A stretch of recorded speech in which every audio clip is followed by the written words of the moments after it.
Aita for blowing up at my sister for naming her daughter after a fungal infection. So my sister 27F and her husband had been struggling a lot with baby names. She was determined to find the single perfect name, even by the time of her baby shower. Nearly 5 weeks before the due date, she didn't seem any closer to picking something out than she was at the start of her pregnancy. Anyway, I knew she was struggling. So in addition to the $900 wooden crib on her list that I got for her, I gave her a list of obviously joke baby names. We have a really close relationship, and it was in line with both our senses of humor. She's a nurse, and I'm a biology student. So all the names were medications, infections, unpleasant animals, etc. That all sound like lovely girls' names out of context. Some of them were a little bit obscure, sure, but I included some obvious ones like Viagra and hernia for good measure.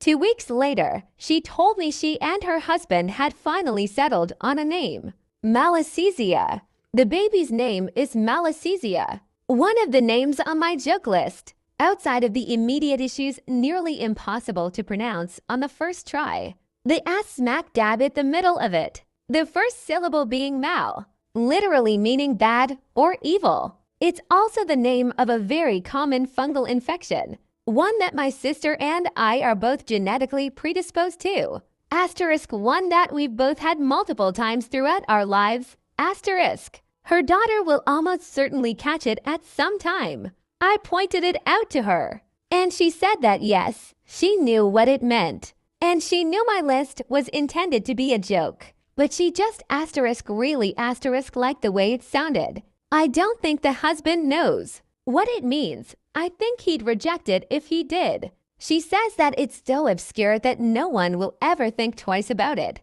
except, when little baby Malassezia turns 14, finds a weird spot on her neck, and goes on her phone to Google what it is. I told her that the name was completely unacceptable, and I was shocked that she chose it. I even suggested some similar names, like Mallory, Azalea, or Anastasia.